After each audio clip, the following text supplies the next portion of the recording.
বালির উপরে মুরগির ব্রুডিং ব্যবস্থাপনা খুবই গুরুত্বপূর্ণ। আসসালামু আলাইকুম ভিউয়ার্স। আশা করি আল্লাহর রহমতে আপনারা সবাই ভালো আছেন। আপনাদের দোয়ায় আমিও ভালো আছি। বালির উপরে মুরগি পালনের সঠিক পদ্ধতি। মুরগি পালনের ক্ষেত্রে ঘরের পরিবেশ ও লিটার ব্যবস্থাপনা অত্যন্ত গুরুত্বপূর্ণ।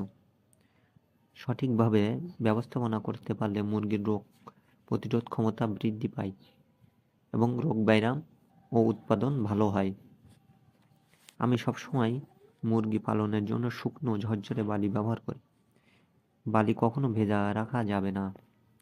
সম্পূর্ণ শুকনো ও পরিষ্কার বালি ব্যবহার করতে হবে। ভেজা বালি থাকলে ঠান্ডা, সর্দি, বিভিন্ন সংক্রমণের ঝুঁকি বেড়ে যায়। ব্রুডিং ব্যবস্থাপনা। টিনের গোলাকার শেড দিয়ে তৈরি করি। চারপাশে পর্দা থাকে, তবে উপরের দিকে হালকা ফাঁকা রাখা হয় যাতে অক্সিজেন চলাচল করতে পারে। সঠিক বায়ু চলাচল মুরগির সুস্থতার জন্য খুবই গুরুত্বপূর্ণ। একটি ঘরের যেমন ফাউন্ডেশন মজবুত ও শক্তভাবে তৈরি করা হয়, তেমনি মুরগির ব্রুডিং ব্যবস্থাপনা খুবই গুরুত্বপূর্ণ। প্রথমে বালির উপরে তুষ বিছানো হয়, তারই পরে খবরের কাগজ বিছিয়ে দেওয়া হয়। বাচ্চাগুলো প্রথম 12 ঘন্টা খবরের কাগজের উপর রাখা হয়। খবরের কাগজ বেশি সময় রাখা যাবে না, কারণ এটি ভিজে যেতে পারে। বাচ্চার ঠান্ডা লাগার ঝুঁকি থাকে। 12 ঘন্টা পর খবরের কাগজ উঠিয়ে ফেলা হয়। পেপার উঠে দেওয়ার পরে আমরা তুষে মুরগিটা ছেড়ে দিই। এতে তুষ ও বালিতে অভ্যস্ত হয়ে যায়।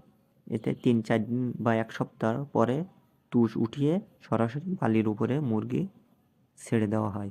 এই পদ্ধতি মুরগি পালনের ফলে মুরগির রোগ প্রতিরোধ ক্ষমতা বৃদ্ধি পায়, রোগ পরিমাণ ও চিকিৎসা খরচ কমে থাকে, লিটার শুকনো ও স্বাস্থ্যকর থাকে, মুরগির সুস্থ সবল বেড়ে ওঠে। সঠিক ব্যবস্থাপনা ও পরিষ্কার পরিবেশে মুরগি পালনের সাফল্যের মূল চাবিকাঠি। তা আপনাদের কিছু যদি জানার থাকে কমেন্টে জানাবেন, হোয়াটসঅ্যাপে মেসেজ করতে পারেন। আর যারা ইউটিউব থেকে দেখছেন তারা সাবস্ক্রাইব করবেন, আর ফেসবুক থেকে দেখছেন ফলো দেবেন। আজকে এটুকুই ছিল। আসসালামু আলাইকুম।